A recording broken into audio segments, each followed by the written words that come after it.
E 40 dias após o segundo turno das eleições, o presidente Jair Bolsonaro falou pela primeira vez com apoiadores. Hoje, o chefe do executivo ouviu manifestantes no Palácio da Alvorada e depois falou sobre a derrota nas urnas. Bolsonaro explicou o motivo do silêncio e disse que, se tivesse se manifestado antes, teria o discurso deturpado. O presidente também fez críticas ao TSE e afirmou que, como todos os outros, é de sangue, carne e possui sentimentos. Vamos ouvi-lo. E esse momento de provação não é fácil. Estou há praticamente 40 dias calado. Dói na alma. Sempre fui uma pessoa feliz no meio de vocês, mesmo arriscando a minha vida no meio do povo. Bolsonaro também agradeceu o apoio e disse que nunca havia visto a população ir às ruas em qualquer lugar no mundo para pedir para um presidente ficar. O chefe do executivo disse que está ao lado do povo e criticou o futuro governo. Vamos ouvi-lo. Quem decide o meu futuro, para onde eu vou, são vocês. Quem decide para onde vai as Forças Armadas são vocês. Quem decide para onde vai a Câmara, o Senado, são vocês também. Se temos críticas, erramos. Não tivemos devido cuidado para escolher a pessoa certa. Mas as coisas vão mudando. Qual o futuro do Brasil? Não vou falar do outro lado político, mas qual o futuro do Brasil? O que aconteceu? Por que chegamos a esse ponto? Demoramos a acordar? Nunca é tarde para acordarmos e sabermos a verdade.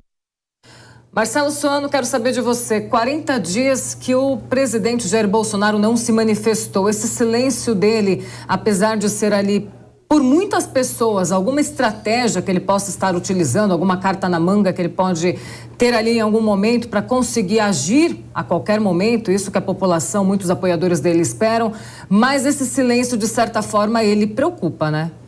Certamente, o seu silêncio, no primeiro momento, foi para tentar entender o ambiente no qual ele estava se envolvendo a partir do momento em que foi apresentado um resultado que parte expressiva da sociedade questiona. Vamos deixar de lado se esse questionamento pode ou não ocorrer, porque não é o caso aqui. A sociedade questiona. Por razões variadas, algumas delas considera-se que com bases sustentáveis, outras dizem que não, são apenas especulações. No entanto, é o direito da sociedade questionar.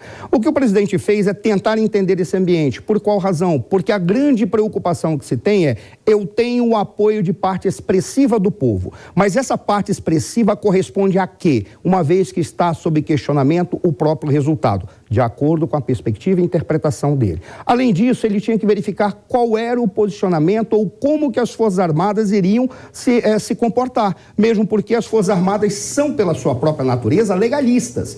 Elas dificilmente admitem qualquer aspecto de romper com a legalidade. E ele tinha que entender qual era o posicionamento das Forças Armadas, uma vez que as próprias Forças Armadas foram chamadas e convidadas para observar um processo se ele estava ou não cumprindo a legalidade. Este é o ponto principal.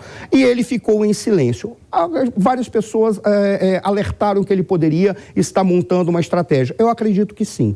O problema é que nós estamos vendo esse silêncio se prolongar até um determinado momento que não se sabe se será pela diplomação ou posse do futuro presidente, que é um candidato eleito. Ainda não é presidente da República. E nós temos que ver, inclusive, como que se dá essa negociação deste futuro governo com os quadros que aí estão e como que ele vai trabalhar com os próximos quadros no Legislativo. Porque a situação no país está muito confusa e a culpa não é do presidente Bolsonaro. É de um processo que se deu para uma eleição que, sob muitos aspectos, ficou sob questionamento. Alfredo Scaff, que achou dessa aparição de Jair Bolsonaro? Muitas pessoas, muitos manifestantes esperavam justamente que ele se pronunciasse, né? Ele fez um discurso de improviso.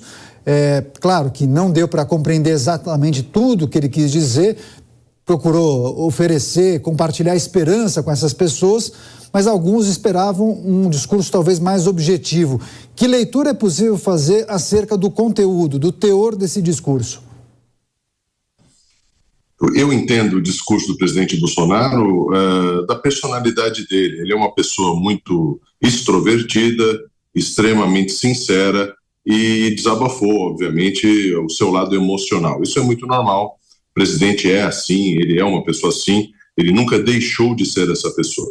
Mas eu gostaria, Daniel, de destacar o legado que o presidente Bolsonaro deixou. Veja que todos os seus ministros foram eleitos. Isto é, uma gestão aprovada pela população. Os ministros da gestão Bolsonaro se candidataram ao Senado, se candidataram a deputado federal e a governador. Veja que o presidente Bolsonaro elegeu praticamente juntamente com o governador Tarcísio, seu ministro, o governador de São Paulo, o maior estado do Brasil.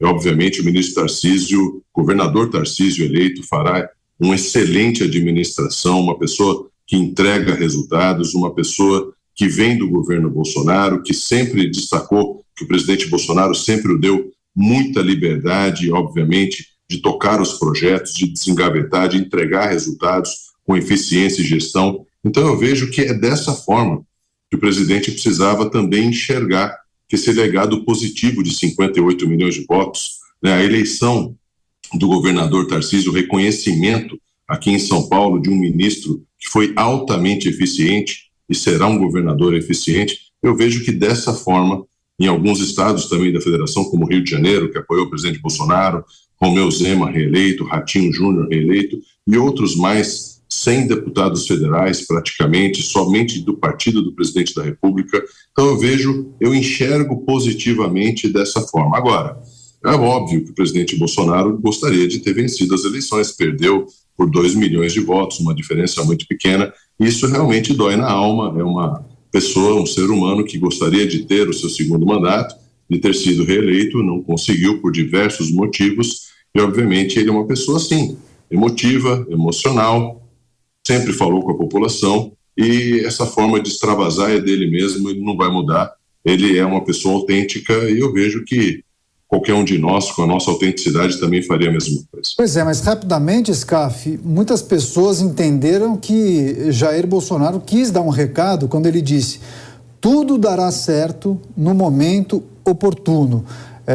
Que possivelmente ele está querendo dizer que alguma coisa aconteça nos próximos dias. Você entendeu dessa forma? Quando ele compartilha esse tipo de informação, talvez ele queira dizer que algo possa acontecer, inclusive passando essa responsabilidade até para os manifestantes, porque em dado momento ele disse: o futuro das Forças Armadas, quem determina são vocês, o meu futuro são vocês, e por aí vai, entendeu? Eu acho que o presidente Bolsonaro quis dizer da questão do futuro político dessa forma. Ele quis dizer que, obviamente, que o poder emana do povo e as pessoas que decidem quem deve estar no poder. Eu acho que foi isso, assim, sucintamente, que o presidente quis dizer. Poder emana do povo, obviamente ele é uma pessoa que ainda tem um futuro político, pode se candidatar novamente e obviamente que é o povo que vai decidir. O que eu quero deixar muito reiterado aqui é o legado que o presidente Bolsonaro deixou, né? O presidente Bolsonaro foi aprovado na sua gestão, veja os seus ministros todos eleitos, deputados, senadores, governador de São Paulo. Então eu vejo que dessa forma é muito positivo o resultado, não obstante ter sido derrotado nas urnas pelo presidente Lula.